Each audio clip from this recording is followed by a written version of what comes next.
मेरठ में प्यार में रोड़ा बन रही पत्नी को पति ने रास्ते से हटा दिया। पति ने बिजनौर की 10 साल छोटी प्रेमिका के साथ मिलकर पत्नी को गला दबाकर मार डाला। दोनों ने मिलकर बॉडी को नाले में फेंक दिया। 20 दिन बाद जब पड़ोसियों को महिला नहीं दिखी तो उन्होंने महिला के मायके में सूचना दी। हापुड़ सिंभावली की रहने वाली आशमा की बहन मुस्कान मेरठ पहुंची और पुलिस को बताया। पुलिस ने महिला के अचानक गायब होने के बाद पति को पूछताछ के लिए उठाया। सख्ती हुई तो लव मैरिज के लिए पत्नी की हत्या की पूरी कहानी सामने आ गई। मोबाइल लोकेशन और चैट सामने आने के बाद पुलिस ने बिजनौर निवासी नाबालिग प्रेमिका को भी हिरासत में लिया है।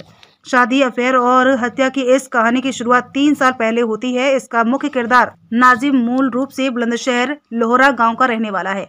एक फैक्ट्री में काम करता है। 3 साल पहले उसकी शादी हापुड़ की आशमा से होती है।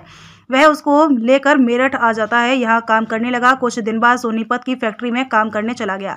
सोनीपत में उसका अफेयर बिजनौर की रहने वाली एक लड़की से हो गया। लड़की नाजिम से 10 साल छोटी थी। नाजिम अपनी प्रेमिका को लेकर मेरठ लौट आया। यहाँ औद्योगपुरम की फैक्ट्री में ई रिक्शा चलाने लगा। प्रेमिका को भी पत्नी के साथ लिव इन में एक मकान में रख लिया। पड़ोसियों ने बताया कि आए दिन नाजिम प्रेमिका और पत्नी आशमा के बीच झगड़ा होता था। दोनों मिलकर आशमा को परेशान करते थे। अक्सर घर से लड़ाई झगड़े की आवाजें आती थी। आशमा पति की जिंदगी में दूसरी औरत बर्दाश्त नहीं कर पा रही थी। नाजिम अपनी प्रेमिका को छोड़ने को राजी नहीं था। दोनों शादी करना चाहते थे। इसमें पत्नी आशमा रोड़ा बन रही थी। जब 20 दिन से आसमा नहीं दिखी तो ये खबर पड़ोसियों ने उसकी बहन को दी। बहन ने आकर जीजा नाजिम से बहन के बारे में पूछा। नाजिम ने कहा कि तेरी बहन आसमा घर से भाग गई है, हमें नहीं पता कहाँ गई है। इसके बाद नाजिम ने परतापुर थाने में पत्नी की गुमशुदगी दर्ज करा दी। इधर मुस्कान ने आसपास के लोगों से भी पूछा तो उसे झगड़े की जानकारी हुई, जिस पर मुस्कान को नाजिम पर हत्या करने का शक हुआ। उसने पुलिस को मामले की जानकारी दी। पूछताछ में नाजिम ने पुलिस को सारी कहानी बताई, अपना गुनाह कबूला। बताया कि उसने पत्नी को रास्ते से हटाने के लिए दुपट्टे से गला दबाकर मार डाला।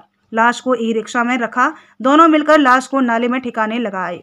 20 दिन तक किसी को भी कुछ नहीं पता चला। हमने सोच लिया था कोई पूछेगा तो कह देंगे कि वो भाग गई, लेकिन मेरी साली ने सारा मामला खराब कर दिया। बिजनौर एक्सप्रेस के साथ इसरार अहमद की रिपोर्ट। से जुड़े रहने के लिए हमारे YouTube चैनल को बेल आइकन पर क्लिक कर सब्सक्राइब करें।